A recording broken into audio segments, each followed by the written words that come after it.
Room a little dirty, but that's all right though, man. Education is elevation. There's been a lot of conversation about Kamala Harris being a top cop, locking up a lot of black people. Her stance on Israel-Palestine, what she gonna do for the environment, will she be able to rally the black community and black women and black men that be hating? We're gonna answer a lot of those questions. We got some clips, you know what I'm saying? I got my homie on here with me today, Damo. This episode of Office Hours, though, is definitely brought to y'all by a little bit of education. Spontaneous percussion.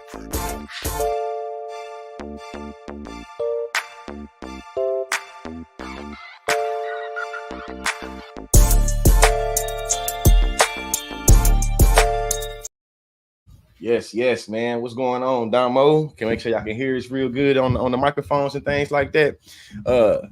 There has been a lot of confidence, controversy, affirmations, and negations when it comes to Kamala Harris.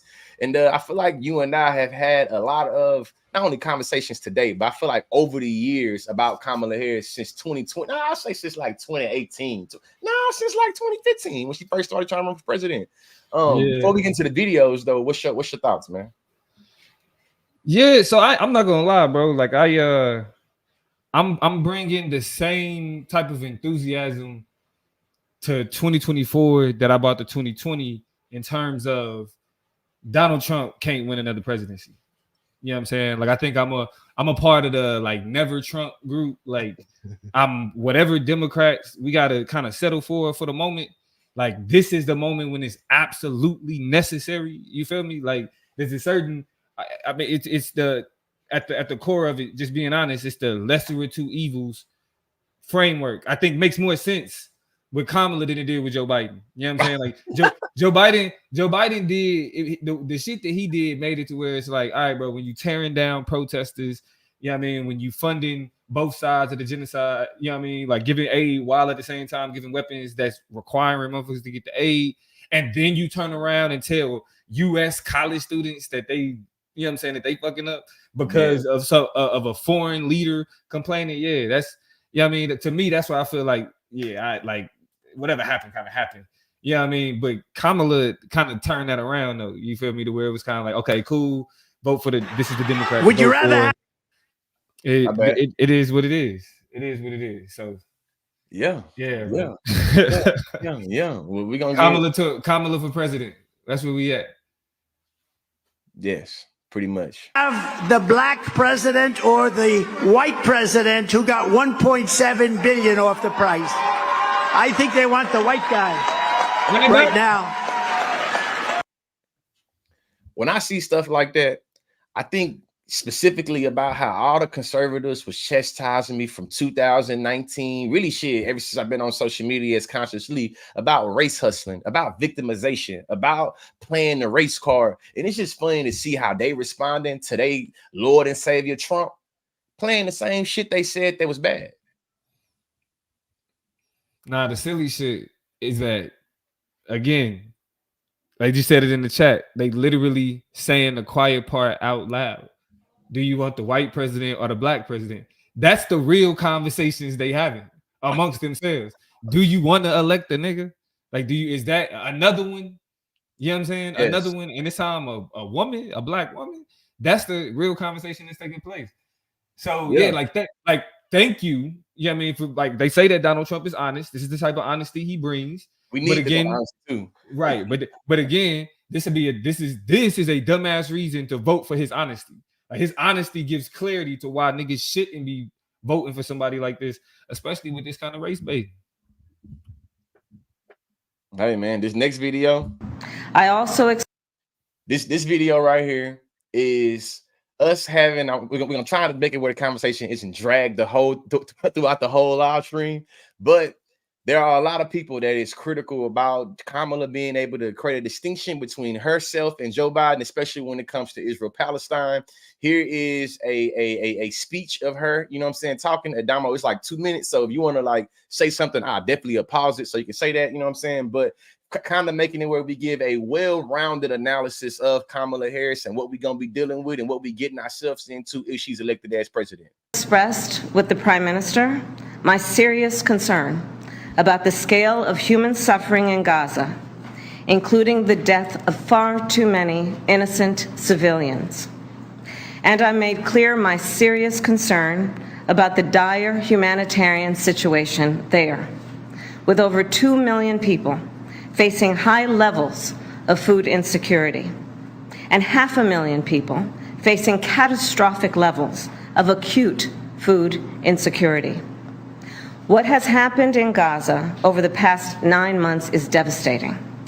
The images of dead children and desperate, hungry people fleeing for safety, sometimes displaced for the second, third, or fourth time. We cannot look away in the face of these tragedies. We cannot allow ourselves to become numb to the suffering, and I will not be silent. Thanks to the leadership of our President, Joe Biden, there is a deal on the table for a ceasefire and a hostage deal. And it is important that we recall what the deal involves. The first phase of the deal would bring about a full ceasefire, including a withdrawal of the Israeli military from population centers in Gaza.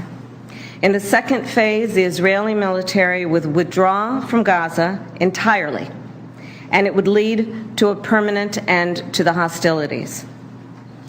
It is time for this war to end, and end in a way where Israel is secure, all the hostages are released, the suffering of Palestinians in Gaza ends, and the Palestinian people can exercise their right to freedom, dignity, and self-determination.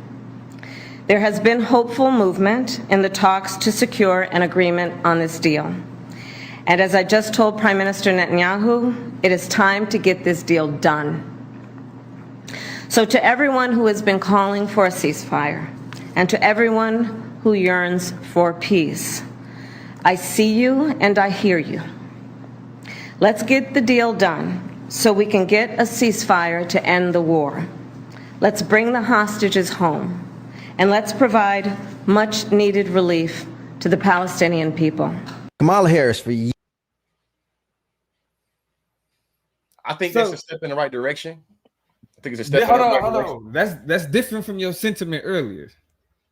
No, I think it's a step in the right direction, but I still think that it is kind of an empty signifier of a lot of rhetoric. You see what I'm saying? I think that I can say that it's a progression, but I still think that it falls short specifically for what we're asking about, especially when we start thinking about you invited a war criminal that has been literally got warrants out for their arrest by the ICJ, the same way that we should have that all the energy for Putin and Russia when he committing all the humanitarian crisis and this, that, and the other. I think we should have that same energy, especially because Kamala Harris is running on the idea that nobody is above the law. I think Netanyahu would also, you feel me, be in that not being above the law. So to me, it's like, hey, does America alliances, is that above the law? Does that, you know what I'm saying, supersede international courts of justice that America has set up? To me, it is not, but it's a step in the right direction.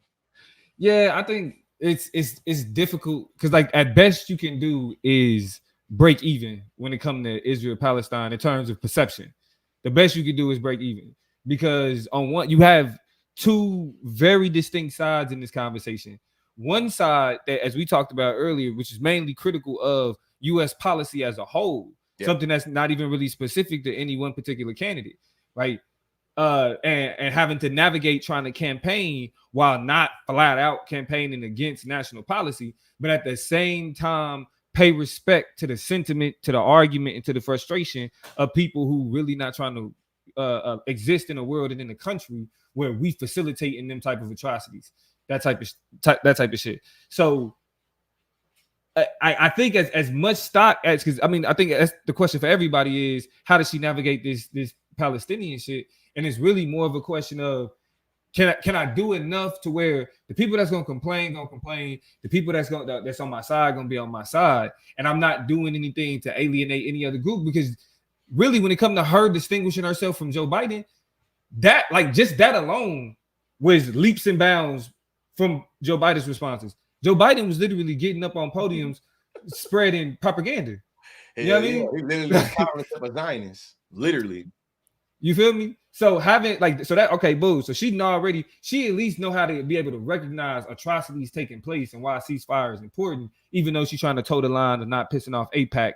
You know what I'm saying, and the rest of them. Eat the APAC money, apparently, huh? Everybody of needs course. APAC money. Of course. Hey, come out and come back in. It's real mega bad, pixelated real fast. So come back out, come back in. I ain't gonna play no more clips till you come back in. This conversation is one that is hoping to give some literacy to the policy making process, specifically when it comes to 2024. The reason why I played that first Trump video was to really put in context our criticism of Kamala in comparison to Donald Trump, the other option. I think that the two-party system has exhausted us in many different instances, especially when it comes to the possibilities of what can be. And I think that a lot of us are exhausted because of that. But it doesn't negate that these are the two options that we have. We have Donald, we have Kamala. And I don't think that we should never divorce ourselves from, you know, being critically accountable, how people culturally and politically accountable away from our cultural pride. You know what I'm saying? Shout out to my colleague Dyson. Now we're about to get into some of the more myths, some of the misrepresentations, but we're gonna be critical of it though. So, main talking points, all the main talking points. Oh yeah.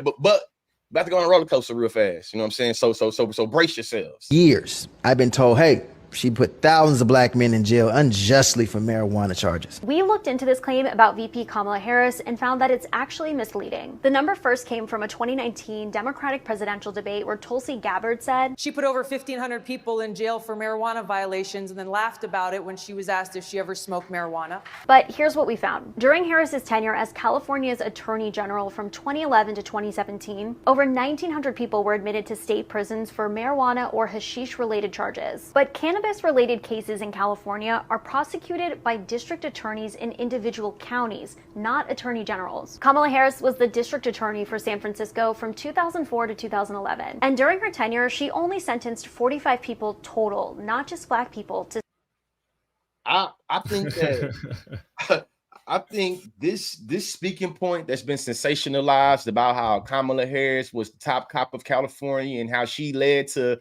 a whole bunch of incarceration of nonviolent victimless crimes, especially of black men. I think it is one that is not only facetious, but that mug is real nicely manufactured. And it's so nicely manufactured that there are a lot of people that just speak those speaking points without ever doing no research.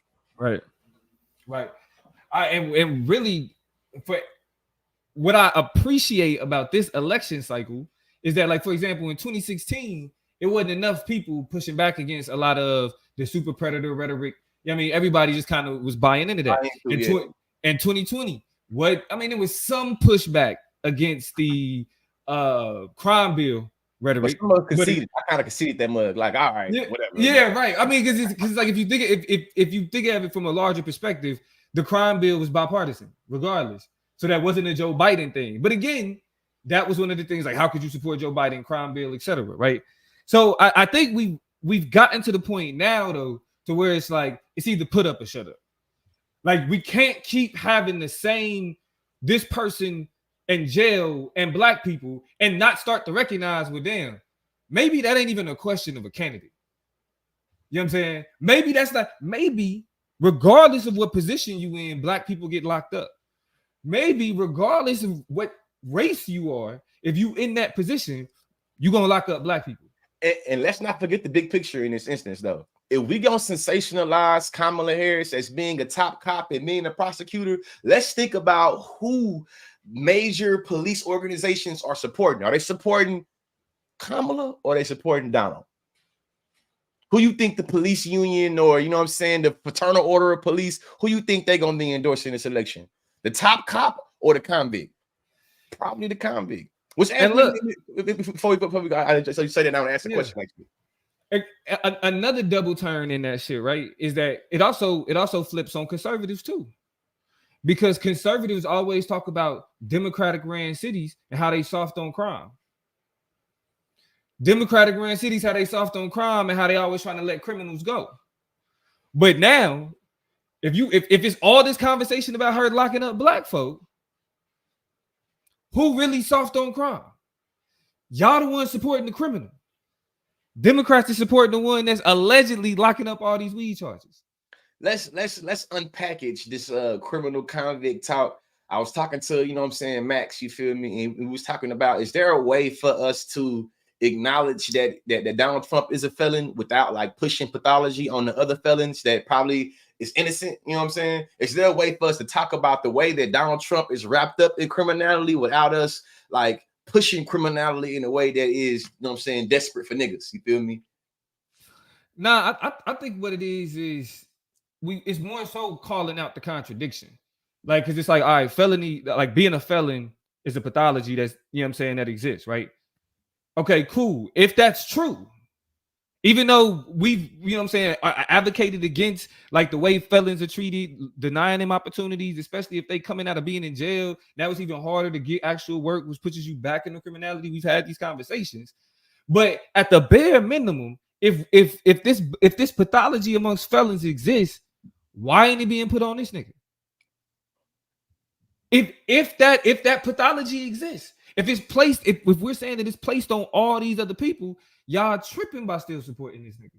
You know why? It's because people like this for marijuana-related charges, according to Mercury News. So no, Kamala Harris did not send thousands of black men to prison for marijuana charges. Here's why, Damo. This sentiment right here. Man, they got me up. I wouldn't dare vote for no black. Now, listen, I was raised by black women. I got a grandmother, I got black sisters, but I wouldn't dare put no black woman in no motherfucking position of the White House. The commander-in-chief of the military, a black woman.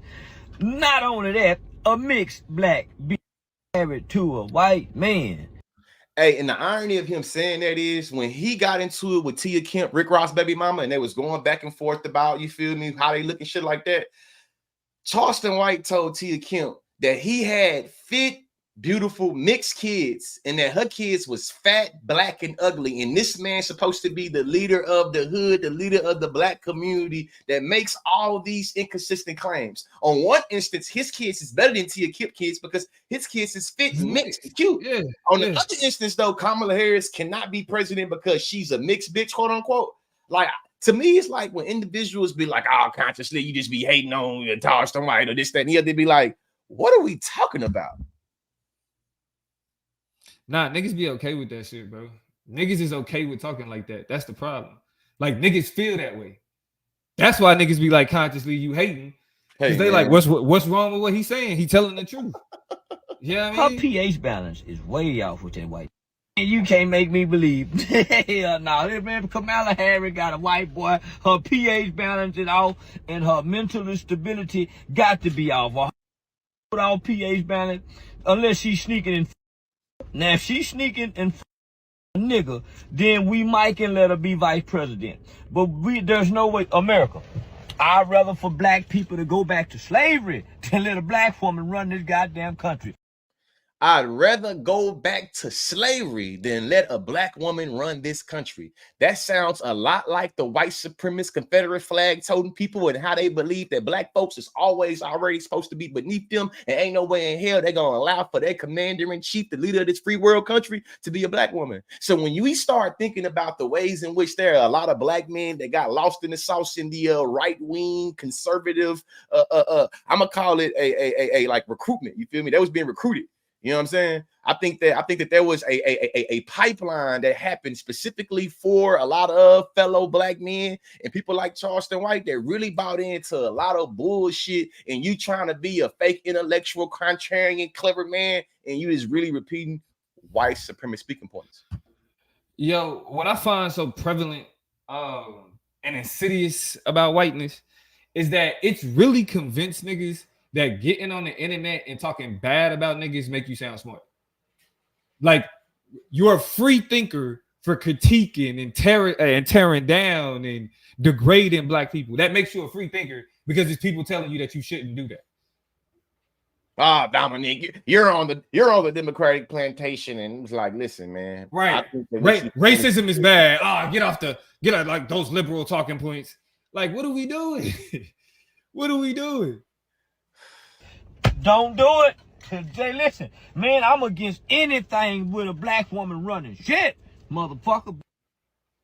against anything with a black woman running it. After you talked about having a black auntie, a black grandma, a black mama. Back in that bedroom and in the kitchen. But the White House, America, we can't do this here now. Hell no. Hell no. I'd rather have another motherfucking civil war before we let a motherfucker got me fucked up. Go back and get Barack, if anything. Find another mixed baby. But don't put no in there. Kamala did. That's wild, bro. But I feel like putting this in context is there is a way that white supremacy and the conservatives is playing divide and conquer, and you got a lot of quote unquote red pill, blue pill, real niggas that's literally helping what this next girl finna say right here, and they really in cahoots now. They in cahoots where you have different sects of the black community pushing misinformation about her prosecution record, specifically when it comes to how many black men she locked up. You know what I'm saying? Along with all of the misogynist, racist shit that the white folks are saying, and they literally pushing the same shit. Yeah, what I think is what I think is the most interesting, and that's why I want to say this, because Too Raw, Too Real, I watch a lot of his content. That's why I get a lot of my Democratic, you know what I'm saying, takes and all of that shit from. His enthusiasm about this argument I can appreciate, but it's just like his enthusiasm for Democrats. I'll be like, like. Yeah, I think that he's very conscious that a lot of people looking at him like, nigga, you jumping out the window for these Democrats. But he's able to extrapolate good reasons typically on why he's so burning blue and bleeding blue. You feel me? Yeah. And for y'all that don't know Too Real, Too Raw, this is the homie right here. You feel me? I call him the Kamala Ghost Whisperer, because your ass say some bad shit about Kamala. Yeah, your ass. To keep thousands of nonviolent offenders in prison while she was Attorney General of California. Shocker, a white woman lying on a black woman. What's new? Let me put this in perspective for you to understand. Alexander Salmon is full of shit. He framed this article as if Kamala Harris personally prosecuted this case. She did not. The person who actually filed the notion's name is Patrick McKinney, and in fact, Kamala Harris didn't know anything about this until an interview with BuzzFeed when she saw it in the paper. Let me explain something to you. Kamala Harris was Attorney General of California, the largest Department of Justice, only second to the United States Department of Justice, where she had to deal with over 4,000 employees and over 20,000 cases, meaning she's not intimately involved in every case. And this case didn't even require Kamala Harris to sign off. It only required a level 3 attorney general, which is several lower levels than what Kamala Harris was. So are you going to retract your lies and apologize? I mean, the apology needs to be as loud as the disrespect. Okay, so I don't want to be a hater. I don't want to be a hater, right? So I do think we got to recognize that a lot of these things about Kamala are being contextualized. They're not being debunked, right? Because that is a hell of a distinction too. Because look, because saying, like, putting it on Kamala specifically and saying she personally did it, that's not true. But she was the face and the head of the office that facilitated these things. So at best, it's one of them things where it's like, well, you can't blame her personally, even though her office was involved. But if you care about these types of things, then you're paying attention to these types of things. You're tapped into these types of things, and you know when you should step in and be like, nah, you shouldn't do that. You feel me? Now, the argument that, you know, that's a lot of people, it's a lot of cases. So, you know, her being able to be involved in whatever it was, but in terms of like high profile cases and things that people are speaking up about and trying to fight against, one could argue that she should be on top of that type of shit. If she has the type of progressive agenda we talking about. For y'all that's watching this, what's crazy is I did not show Damo or tell Damo the order of these videos, what specific videos was going to be in there, but everything he just said is about to be echoed. Like everything he just said. So we're going to have a deep conversation. In politics for 10 years, in Congress, political nonprofits, civic and Damo, this one was for you. And I hope that this video right here helps us push the conversation forward and not being so romanticized, sanitized about it. It'll make sense in about 1 minute. The video longer than 1 minute, though. But I'm going to pause it in 1 minute. Engagement, civil liberties. And I am telling you, there is nothing a politician wants more than for you to treat them like they are both infallible and powerless. When it comes to Kamala Harris's record on criminal justice, people are talking out of both sides of their mouth. Because she simultaneously never did anything wrong. She's perfect. How dare you question it? This is right-wing propaganda. And She had to. It was her job to enforce the laws. What could she do? Her hands were tied. Both of those can't be true at once. It is true that Kamala Harris put forth a bail reform bill, and she voted for the First Step Act, which would ease sentences at the federal level. She actually even tweeted about how the bill had several shortcomings and didn't go far enough. It is also true that even after the U.S. Supreme Court said that California's overcrowded prisons were cruel and unusual punishment, unconstitutional, her office still pushed to release fewer prisoners. And they even argued that by releasing prisoners, they would be depleting California's prison labor force, and that's why they couldn't do it. Some people have argued that certain things her office did weren't her fault because her lawyers didn't have to ask permission according to the policy. However, she was in a position to change said policy, because it is also true that when she ran for Attorney General, she ran on a platform that said that she would enforce capital punishment. And when a judge found that California's capital punishment was unconstitutional, she appealed. Something she didn't have to do. She didn't do it with Prop 8. She rightly declined to defend Prop 8, which, as we know, bans same-sex marriage. But she didn't decline to defend capital punishment. And if you see me looking down, it's because I'm doing what people keep claiming nobody is. I'm citing my sources. Vox. Kamala Harris's controversial record on criminal justice explained. That's an article by German Lopez, very respected journalist. He's now at the New York Times. A New York Times op-ed, Kamala Harris was not a progressive prosecutor. That's by Laura Bazelon. She's a law professor, and she's the former director of the Loyola Law School Project for the Innocent. These are not Republican operatives. This is not Republican propaganda. They are uncomfortable truths. Where people are going wrong is that they are trying to shake off their cognitive dissonance, the space between knowing that you're going to vote for someone and knowing that they have done bad things and having to rectify those two ideas by claiming that it's all a smokescreen. It never happened, it's not real. But the reality is that her record is mixed, and people are going to find some of the things that she did wrong horrific. They are. And they're not going to vote for her because of that. And if you jump in my comments being like, so you think we should just let Trump win? I didn't say that. I don't think that. And frankly, that is how a child thinks. This idea that you can't criticize a politician because otherwise the other side wins, that is children's level critical thinking.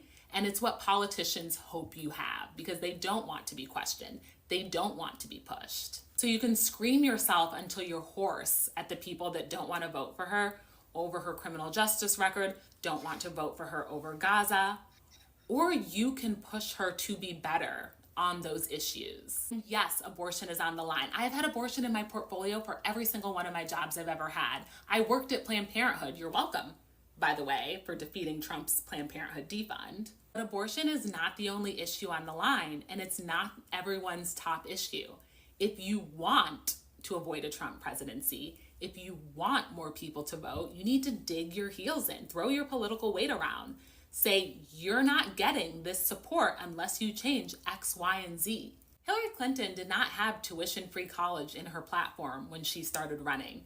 It was the primary process. It was Bernie having it in his platform. It was seeing the support that Bernie got from young people that pushed her to add it to her platform. But there had to be a push. There had to be something she felt like she could lose if she did not change on this issue.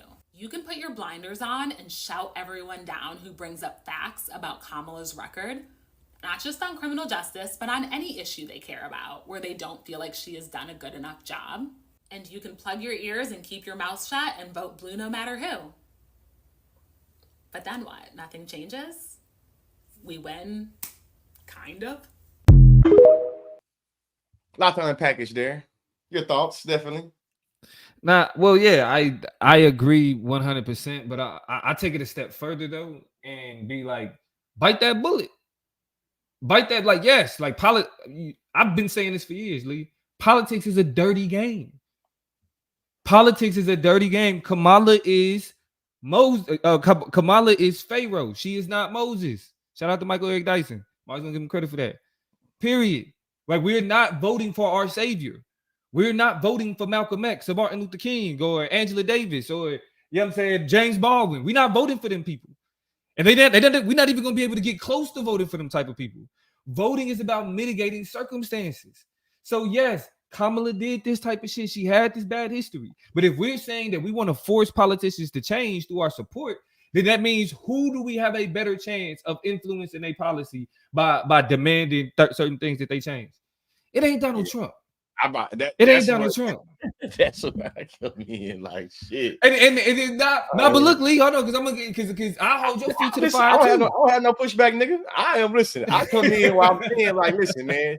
Do I think the Trump administration gonna listen to my black ass or the Harris administration gonna listen to my black ass? Who do I think is more likely to listen to any demand, complaint, or thing I'm mad about? I don't think it's Trump administration as well. You feel me? I have made ample amount of content and gave a whole bunch of money and gave a whole bunch of time to all of the issues that I care about, from genocides in Sudan to Congo to Palestine. That's what I really care about. But I also really care about my mama and my daddy that's both looking at incarceration, my people that's still eating sleep for dinner. You feel me? My people that got to see the sheriff and the prosecutor, you know what I'm saying? What they teaching my black children. And it's just like, for me, thinking about what Huey P. Newton told me is to think globally and act locally. I think that locally, I should think about who gets put in position based off the polls and how, regardless whether I vote or not, they're going to have power based off the polls to influence policy. So for me, I try to get away from the personality worship. I try to get away from even thinking about the politician that much. I try to think about the policy, because at the end of the day, when I got to pay bills, goddamn, I pay some taxes, I'm thinking about the policies that ordain me to have to do that shit. I think even before we even get to that point, niggas got to at least recognize what politics is detrimental to how they live their lives.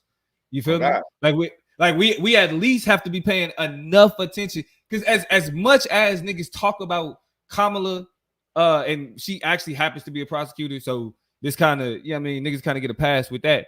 But they'll talk about Kamala as vice president, or Joe Biden within the crime bill, or Hillary Clinton in the super predator comments. But when you ask them to name their prosecutor or their district attorney or their sheriff, they don't know these people. And these is all elected officials. These are people that get voted into office. And they have more to do with the crime and punishment in your community than somebody like Kamala Harris, than somebody like Joe Biden. What if we had those same campaigns? Do you know the statistic of the niggas that get locked up in your hood? Somehow everybody know about who getting locked up in San Francisco. But if I ask them about who locking niggas up in Milwaukee, they can't tell you. But to me, I think that is how much we've sensationalized, you feel me, what Kamala is doing. And like Sis just said, we can be able to chew gum and walk at the same time by being able to be critical of all of the shortcomings of Kamala and her prosecutory, you feel me, history, while also acknowledging the good things she did by being able to push this reform and that reform. But it don't change, goddamn, that none of these politicians is pure. As a matter of fact, something I learned in college policy debate is that purist politics is really bad. When we start trying to think about what's happening in politics in terms of purity, it's always going to make it where we obscure and marginalize the real practical shit that's happening for this romanticized idea of what should happen. And I think that's not how the world works. And in fact, I know that's not how the world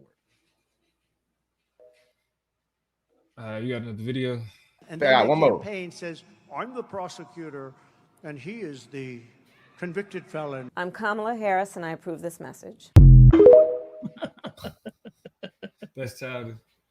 I think that it's important really to really recognize the context and what we're talking about and why we're talking about it. There are a lot of arguments about Kamala Harris not being really black. She really Afro, Indian, Jamaican, so she ain't really black. What does that have to do with Trump pushing Project 2025 and why he's trying to appeal to black people? Because he was shot, he got convicted, he got these baby mamas. He's gonna be the individual that put people in power, that push police immunity, that allow for, you know what I'm saying, your black ass to be harder for you to take care of your children and make it where your children get taught about how slavery was good. So for me, it's come the idea of what does it mean for you to put these little different things in a vacuum for Kamala Harris and say you shouldn't vote for her. You feel me? When Charleston White says he don't want to have no black woman in leadership, it's like, so you rather have the KKK in leadership than have a black woman.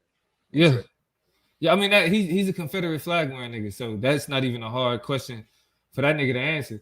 And I think what's reflected in like leftist and liberal politics though is it's like a diversity is like a gift and a curse in this instance. What Republicans don't have to worry about is they openly against diversity. Either you believe the type of shit we believe, or you're a fucking rhino. Like there's no in between. You know what I mean? Like you believe in these types of family values. You believe in these types of understanding on gender and social issues. You believe these types of things when it comes to race. Period. If you believe anything outside of that, you can't call yourself a conservative.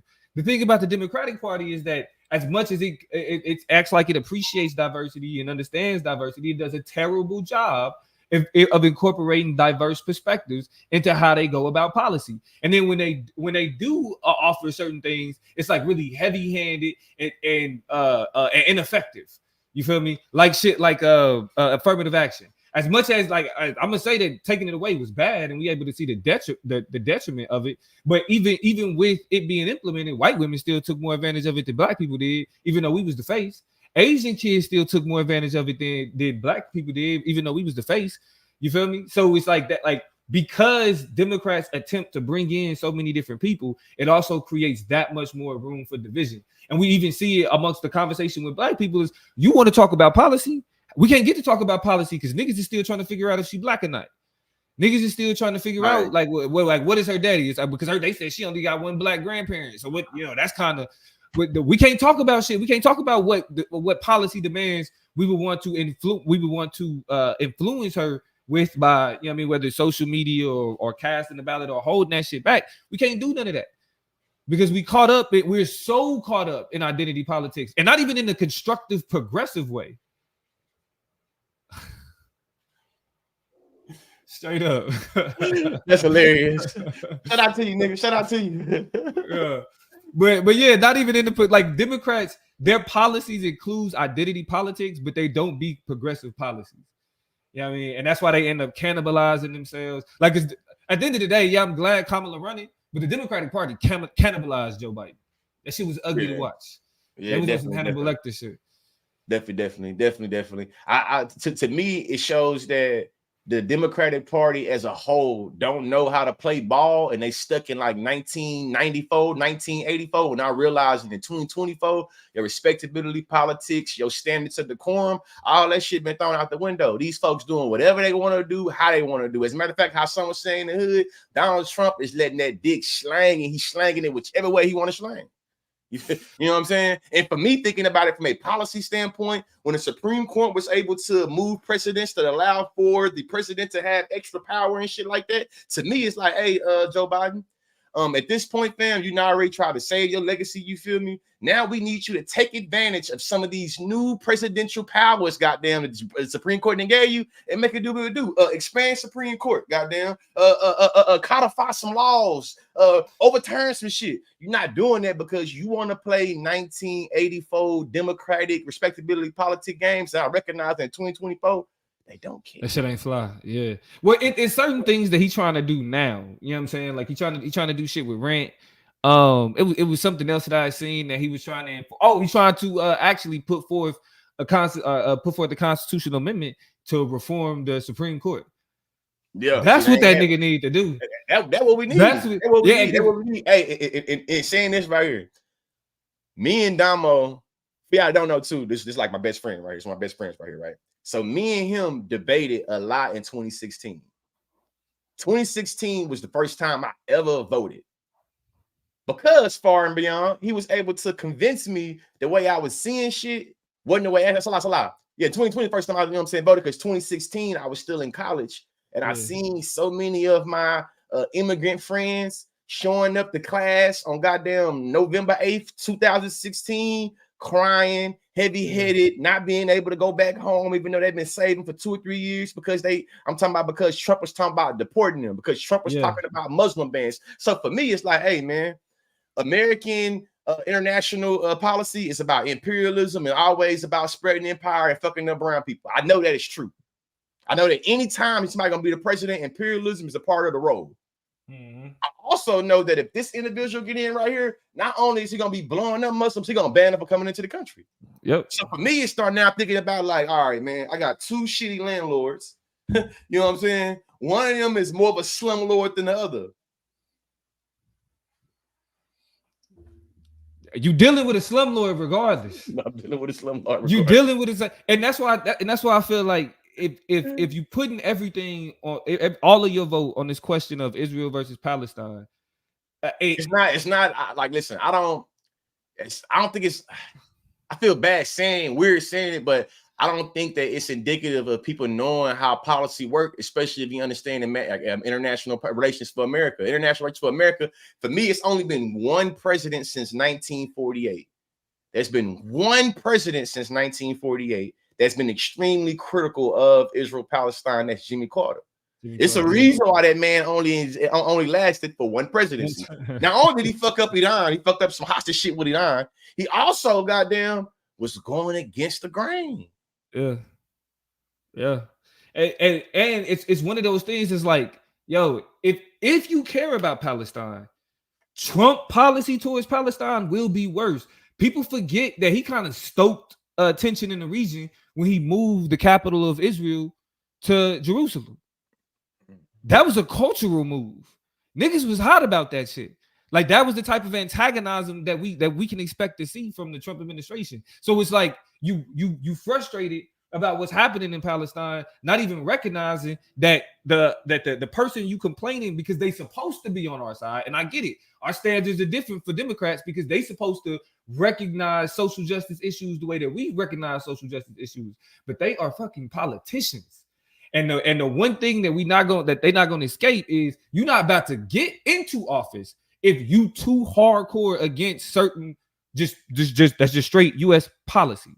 Yeah, bipartisan. I think that's the issue with the way that our campaign election is set up, is that it makes it where the money matters more than how you're able to suture your constituents. So now it's like, hey, we got to put more value in concealing this AIPAC money than we is the millions of people that's critical of AIPAC, because ultimately all the elections show whoever spend the most money gonna probably win. You feel me? So for me, I think that it makes it where individuals like you and I, that's just I'm saying, sitting on YouTube, Instagram, Facebook, Twitter, whatever we sitting on talking, it make it where I feel like, regardless of how much we know, regardless of how much we read shit, regardless if this live stream had 10 million people on it, it don't outweigh Kamala Harris getting $12 million from AIPAC or some shit like that. You know what I'm saying? I think that's the reason why so many people are critical, specifically when it comes to Kamala and what she's saying about, you know what I'm saying, Israel-Palestine. Because me and you agree on the fact that she has to toe the line while trying to create a distinction between her and Biden. I just think that right now she towing that line in a bad way and making it where, hey man, when you make a statement on your Twitter, on your Instagram page, and you talking about pro-Hamas and unpatriotism and burning flags and shit like that, to me, that fuels the dialogue, the same dialogue that Biden was able to fuel, that literally had us seeing college students getting their ass beat up with batons and shit like that. You know what I'm saying? So for me, it's like, hey, America, hey, Project 2025, we fear it because it's supposed to take away American freedoms. Freedoms like freedom of speech. You can't tell me to fear Project 2025 because it's gonna steal my freedom of speech, and you criminalize my freedom of speech right now. It ain't here. Nah, they still can tell you to fear that. They can. To me, it's like, so. To me, it's Spider-Man meme at that point. Then it's Spider-Man meme at that point. Then because it's like, so hold on, is it you or is it me? It's both of you. Both of y'all Spider-Man. Both of y'all are pushing fascist policies that restricts Americans' ability to be critical of how you spend our tax dollars and being critical of how social order working.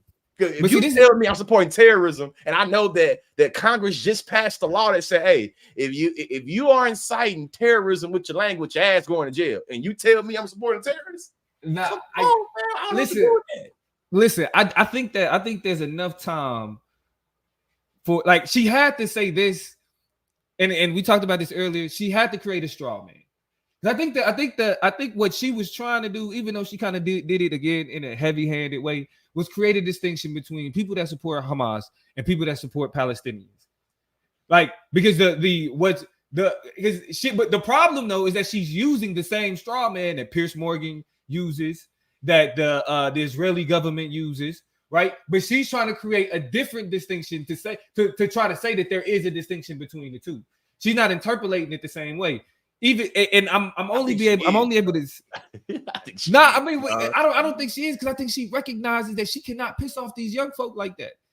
She can't piss off these young folk like that. If they're going to, even though I think that she has a little bit more wiggle room, because the Trump didn't get the bump that he thought he would get from the assassination attempt. Especially now the niggas is like, bro, how your ear heal that fast?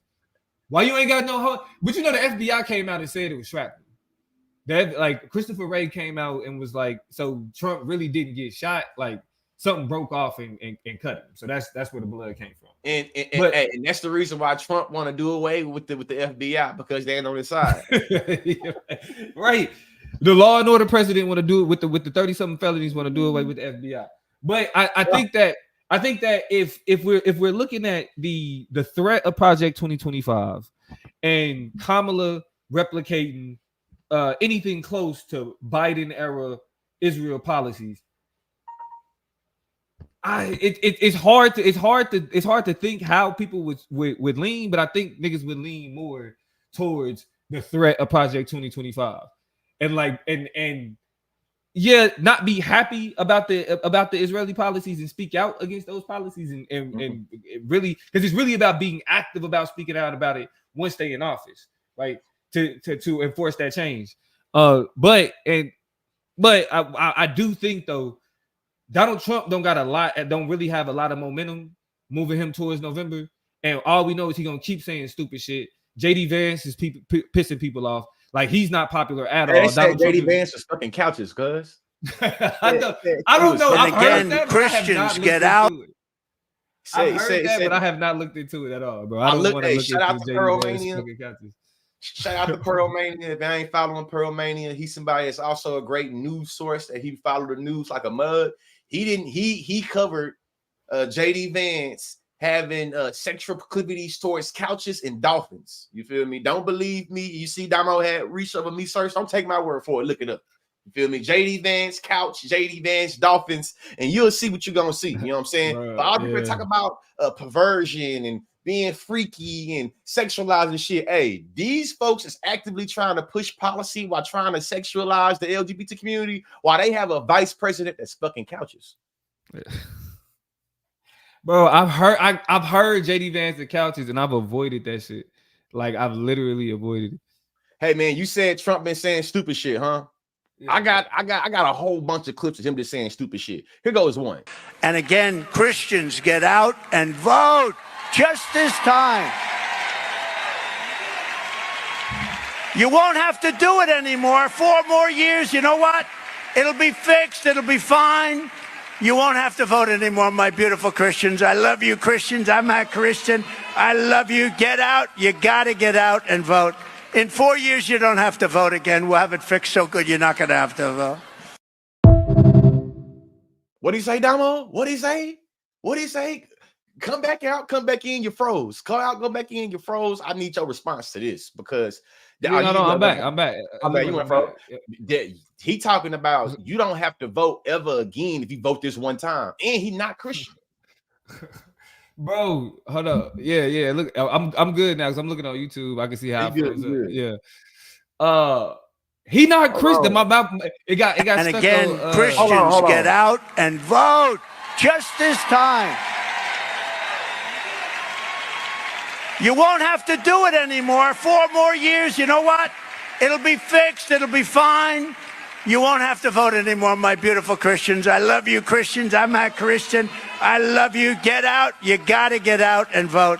In 4 years, you don't have to vote again. We'll have it fixed. Voting for this nigga?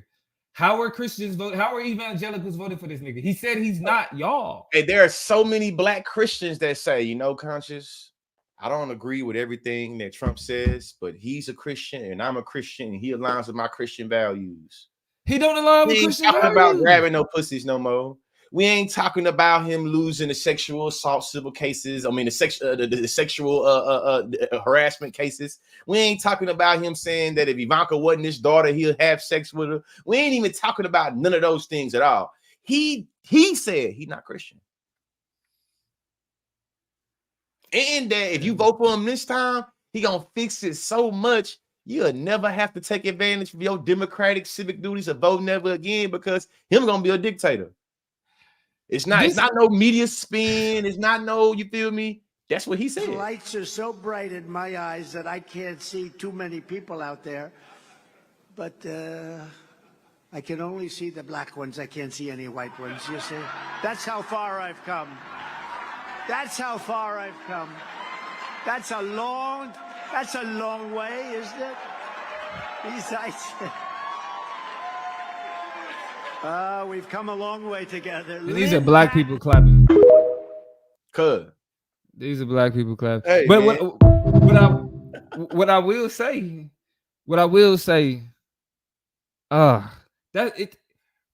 this is what I mean. This is the type of shit that we're gonna have up until November. And people, especially black people that vote for Trump, are gonna have a terrible time justifying this shit. Like, I'm gonna be honest. All that Kamala shit, yeah, I see it. I recognize it. It's problematic as hell. She need to be called out for it. Like every instance where she wasn't involved when she should have been, or when she should have stepped up and she didn't. Yeah, she need to be called out for all of that shit. All right, Becky. But I will be damned if you think you can convince me that because of these issues that we have with her, that means that the plethora of things that we can bring up about Donald Trump should be ignored and allow that nigga to be president. Hey, what if I told you I got a clip of him saying even more wilder shit? What if I told you I got this one more? It should be 100% of the black people should vote for Trump, because I did more for black people than any president other than Abraham Lincoln. It's true. It's true. I did more than any president other than Abraham Lincoln. Think of it. Criminal justice reform. I took care of the black colleges and universities. Hey, I got a video dropping. I'm gonna drop it either tonight or in the morning, responding to that video about how it's been debunked many times that he did not save HBCUs. He only gave them $250 million. Meanwhile, the Biden Harris administration gave him $16 billion. 16 billion compared to 250 million, not even comparable. Also, we know that this man literally executed he had the most federal execution schedule in over a century by any president, where he just rushed a whole bunch of executions in his last weeks of being a president. Guess who was overrepresented in those? Black folks. But you did so much good things for criminal justice. We also know you want to give immunity, automatic immunity to law enforcement when they kill black people, but you did so much for criminal justice. It's like, what are you talking about? Well, that's the hypocrisy. And I think you can bring up everything you can bring up about Kamala. I should be able to say this one thing and your argument be dead. Epstein, nigga. Epstein. The man that somehow killed himself, and the man that knows the secrets of all the world's most powerful people. The one thing that's not a secret is his open and active relationship with Jeffrey Epstein. Come on, listen. I'm voting for Kamala without a doubt. It ain't no question. All the criticism and all the smoke that come with that, you know what I'm saying? I get it. But if we line it up, if we just make a list over what we don't like about Kamala compared to what we don't like about Trump, or what's dangerous about Kamala compared to what's dangerous about Trump, I'm telling you, Trump's list is gonna be longer, much longer than Kamala's. Because and the only reason Kamala gonna have a list is because y'all have perfected this same argument for every fucking candidate that you could bring up. And the only reason you've been able to that's the part I'm worried about, is that what's obvious to me is that Trump's base doesn't care about him lying, doesn't care about him pushing information, don't care about him saying racist shit. You feel me? Everything of Trump or nothing type shit. You know what I'm saying? But on the left, we be so critical sometimes that we can literally throw out an entire race because we don't like, you feel me, how a motherfucker running. One thing. It is some normal, kind of like regular racist white people, everyday cool white people that'll be like, yeah, Trump has his problems. Like they don't lie about it, but they still vote for him because they feel that culturally they'll still get to where they need to be with this imperfect candidate as opposed to the other guy. That's how they look at it. That's how they rationalize it. Fucking liberals, you better be perfect, nigga. You better be perfect. You better somehow you got to develop a whole political career and not do anything that's reflected by the state. That means lock somebody up. That means vote against or vote for something that may lock somebody up or get somebody fired from their job. This is a part of the game. Politics is ugly. Yeah.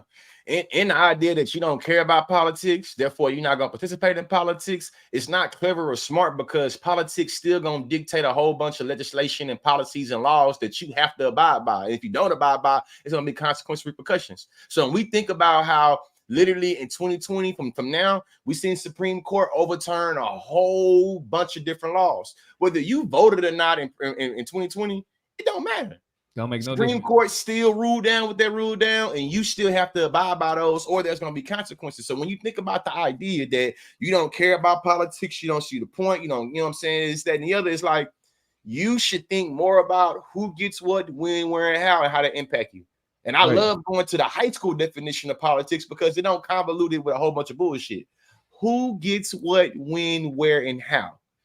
Are you worried about your granny and them getting some overpriced ass insulin? That is a political question. Are you worried about your kids learning that the plantation benefited them because they learn agriculture? That is a political question. You're worried about getting reproductive freedom or reproductive sources to be able to take care of you. That is a political question. You feel me? And to me, it's just like when you say you don't care about politics, to me, it showed me that you are either A, you a dumbass, or B, you don't like acting. You like being acted upon. Yes. You don't like being an actor. You like being acted on. And to me, like, it's just, I don't like that. People, I mean, people forget that a part of this country, a part of what kind of spurred the United States coming into existence was the idea of taxation without representation.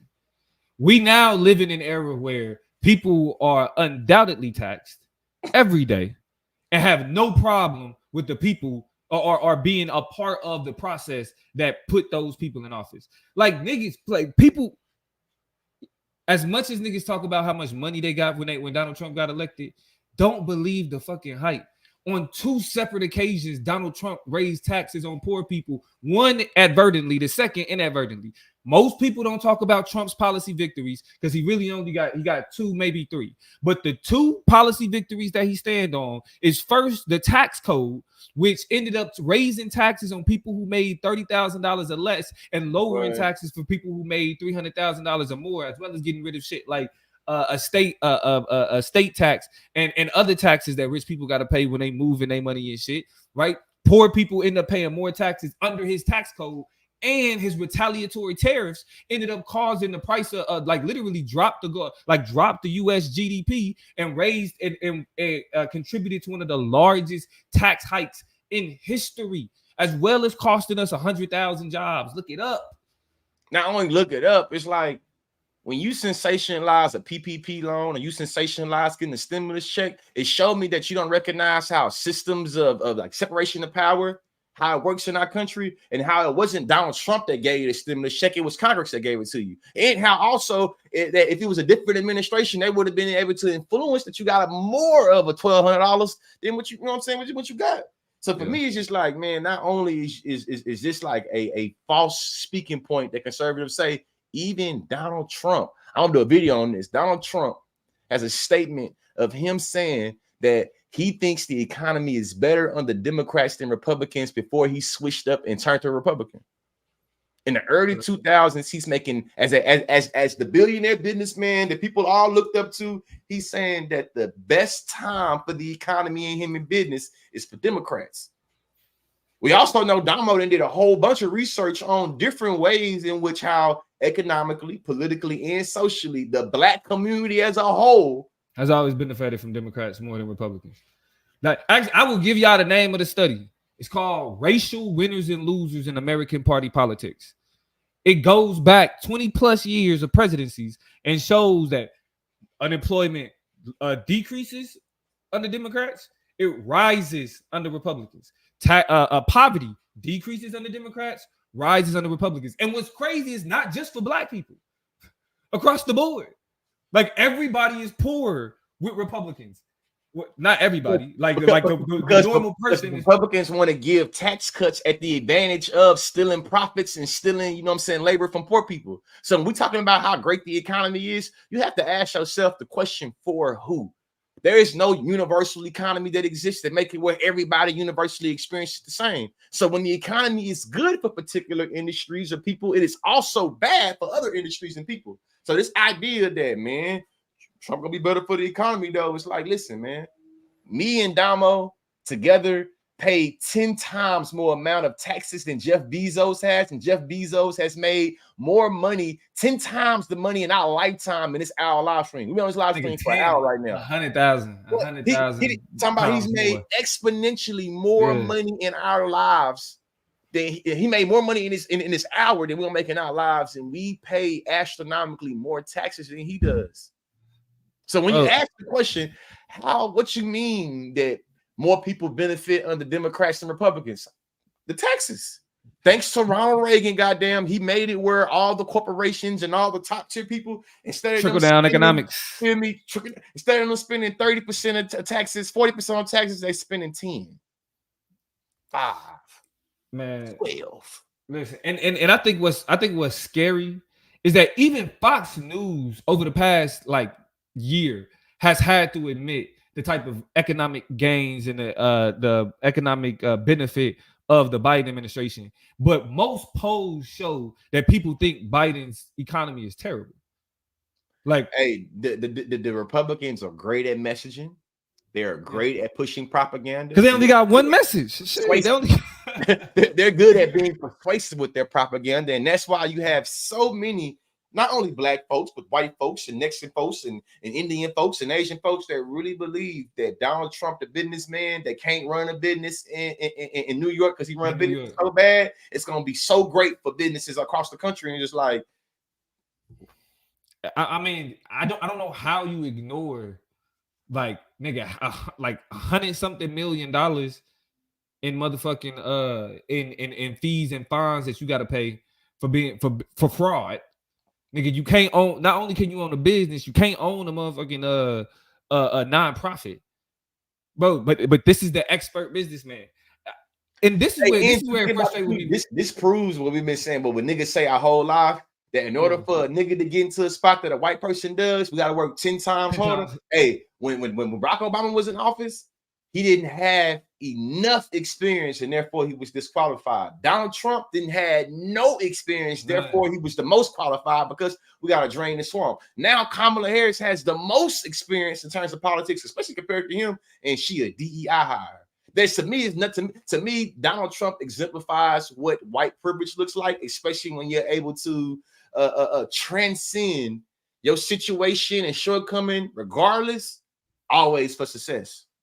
Bro, and a part of the reason why I think even like it's the things that Kamala is criticized about, she's still gonna be painted as a victim, and I'm not using that facetiously. I'm saying like how she's victimized in the media, specifically like the DEI shit.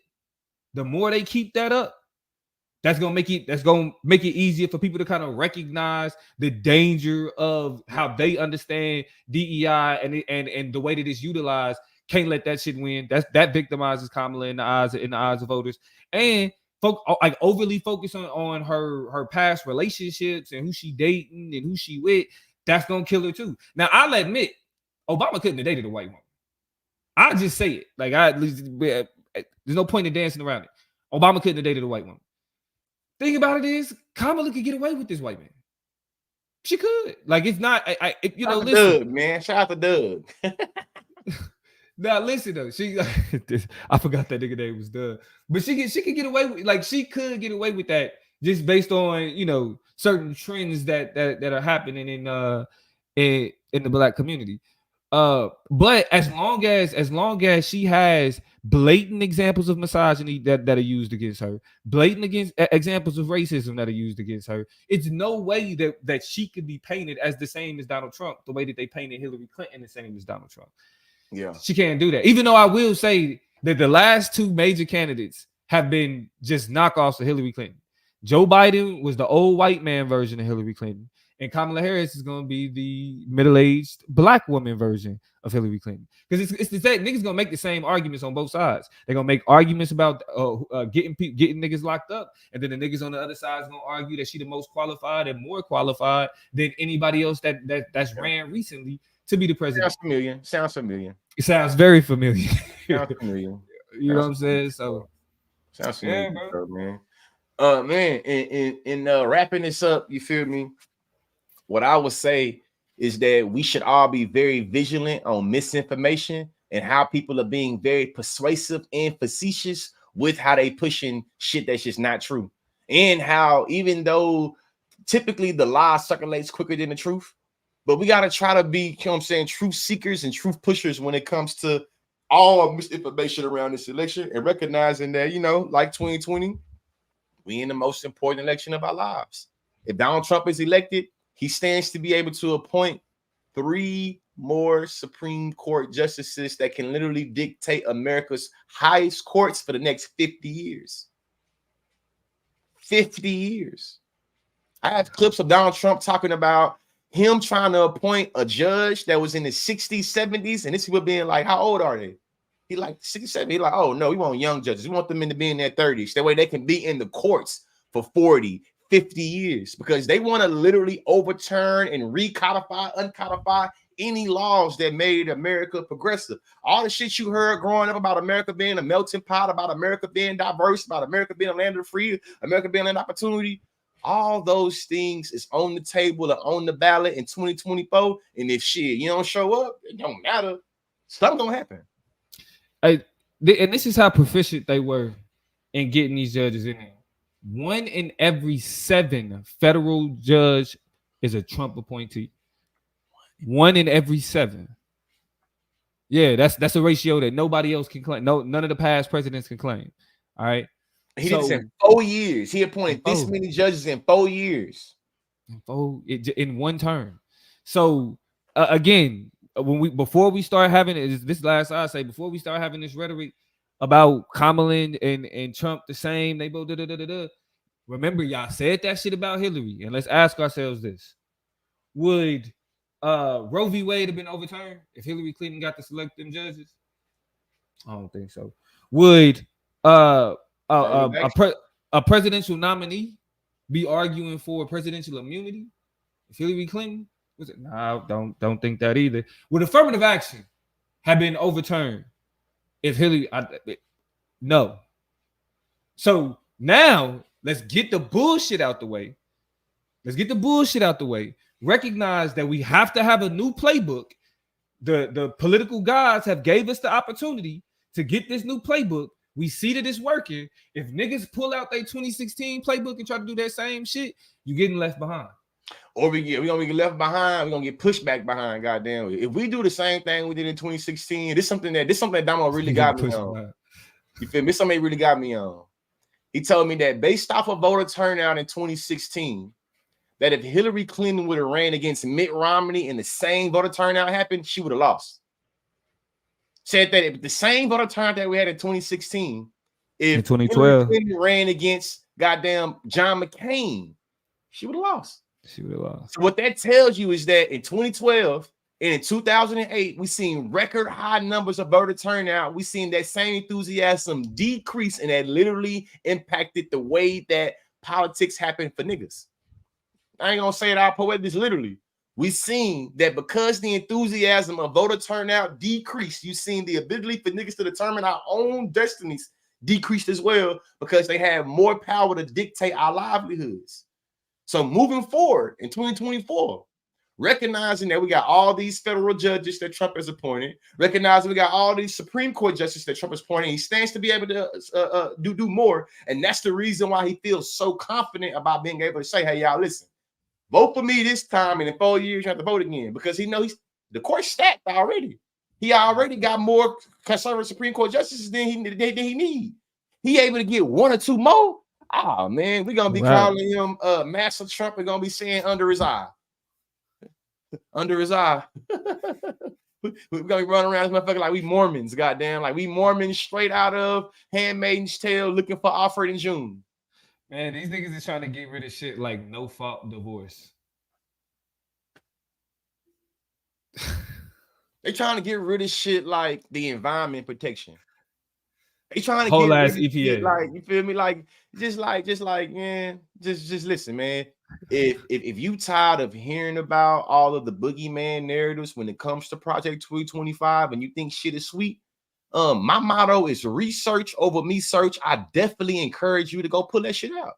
Go type in Project 2025 and you read the pages. You ain't even got to read all 800 pages. You can just read 10 of them. You get the picture in 10 pages. Get the picture in 10 pages, man. All of everything, both hats that we have on is available on the website, theconsciently.com, along with the shirt, man. I'm gonna try to go live more often. You know what I'm saying? Appreciate all 1,400 of y'all that's tuned in right now. It's been real.